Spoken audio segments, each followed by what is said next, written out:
Some nights feel wrong before anything happens. The city goes quiet in a way that does not feel peaceful, only watchful, as if every window is hiding a witness and every shadow already knows your name. Lina Mercer steps onto the last northbound train carrying a camera bag, a sealed envelope from her missing brother, and the kind of dread that settles deep in the chest when you know the world is about to split into before and after. The station clocks are frozen at 11:17. Rain slides down the glass like trembling fingers.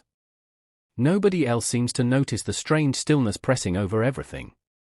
Then Lina finds a hidden phone taped beneath a seat, already unlocked, already waiting, showing only one file with one message: watch until the end, trust me.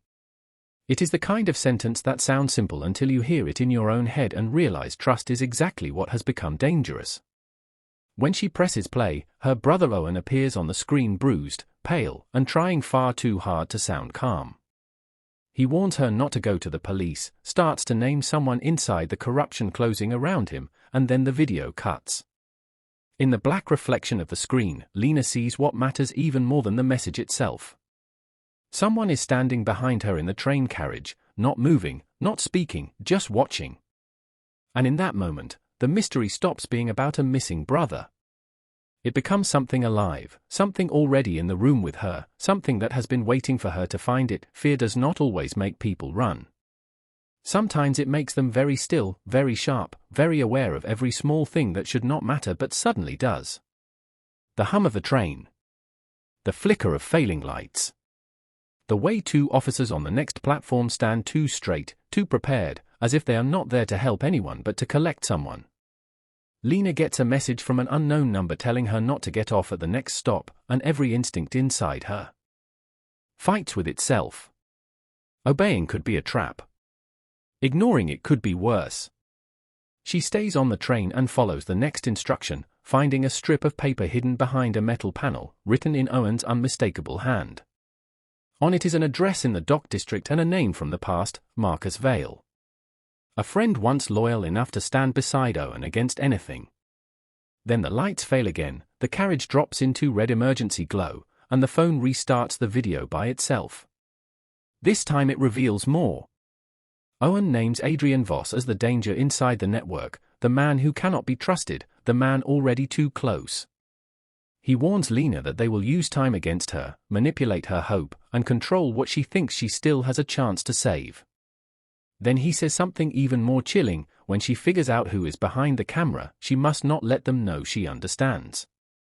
The lights return, and across from her sits a man who has appeared without warning, smiling with controlled politeness, carrying the exact kind of calm that makes real danger so much harder to see until it is too late. Adrian Voss introduces himself with the ease of someone stepping into a conversation he has already rehearsed. He is polished, composed, reassuring in all the ways that make him instantly more threatening. He speaks like a man offering help, but everything in him feels measured, precise, arranged for effect. He tells Lina her brother became unstable, obsessed, unreliable. He suggests the video cannot be trusted. He speaks as if truth is flexible and fear is something he knows how to manage. But Lina hears the deeper threat beneath the tone. This is a man who weaponizes familiarity. A man who knows just enough about Owen, just enough about her, to blur the line between personal history and manipulation. Then chaos breaks the careful surface.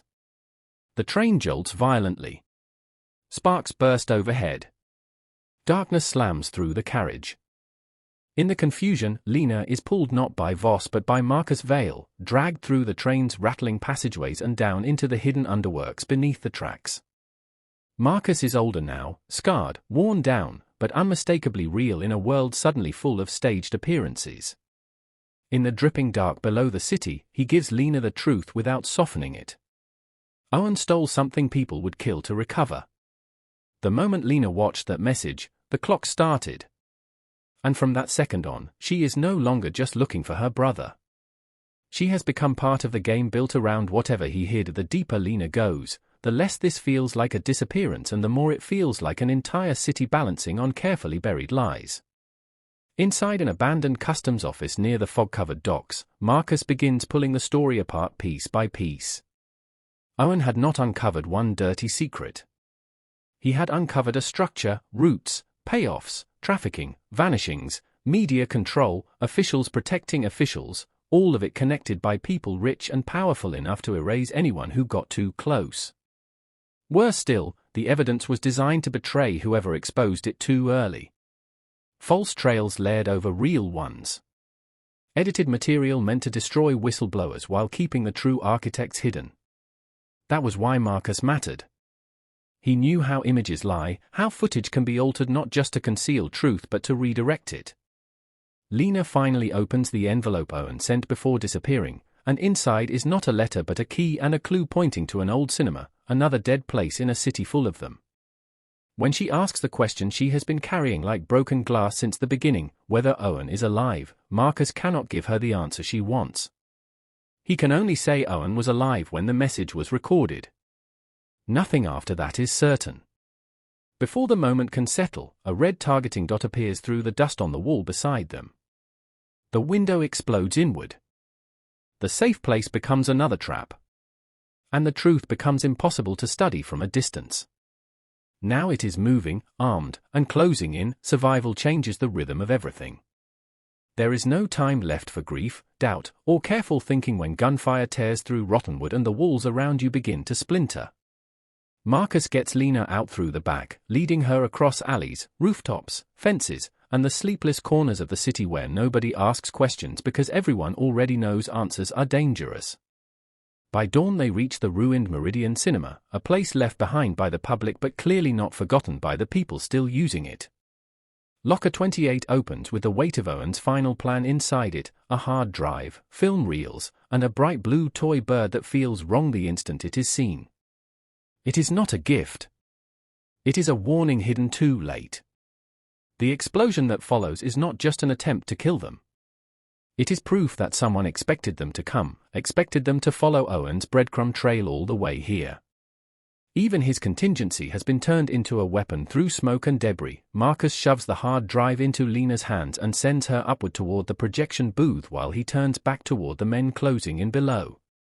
It is the kind of choice that defines people in a single movement.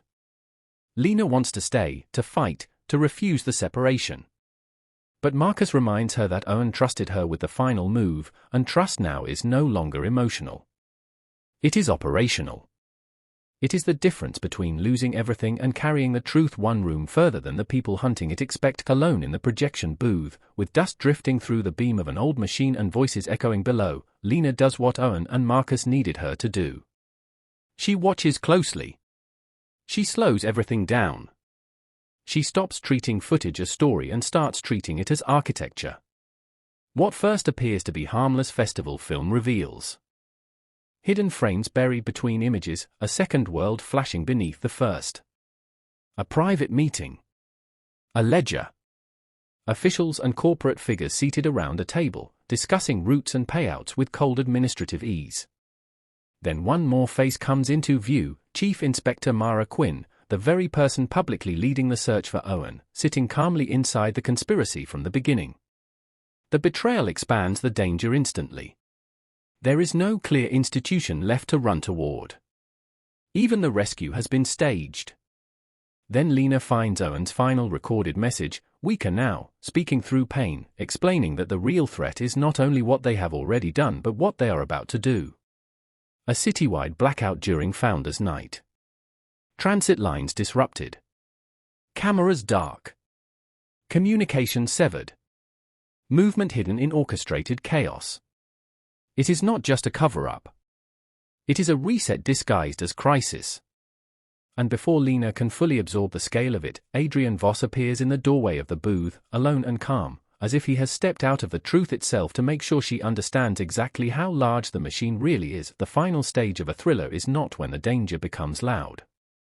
It is when everything becomes clear. Voss does not rush at Lina because men like him rarely need to when they still believe the structure around them will hold. He explains the conspiracy with chilling confidence, not as evil, but as design. Fear creates opportunity. Chaos creates dependency. Institutions can be broken and rebuilt in the image of those prepared to restore order.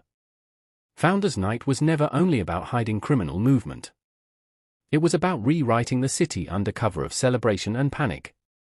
But Owen left Lina one last instruction hidden in plain sight. Watch until the end, trust me. The ending is not only the clue. It is the method.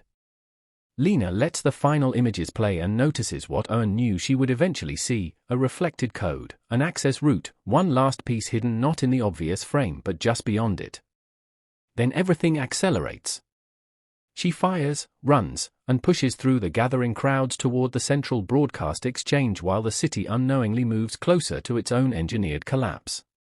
Inside the control room, with seconds to spare, Lina uploads the footage across emergency channels, public screens, transit displays, every system meant to control the public now turned into a weapon against secrecy itself. When Voss arrives, the truth is already everywhere. Faces, names, maps, evidence, all of it playing too publicly to disappear quietly. That is what makes the ending powerful. Not safety. Not revenge. Exposure. Survival long enough to force the hidden into daylight. And when dawn comes, Owen is found alive, broken but breathing, while the machine that tried to silence him begins to fracture under the weight of being seen. Because in the end, the real terror was never only the men behind the conspiracy. It was how close they came to owning the story of what happened.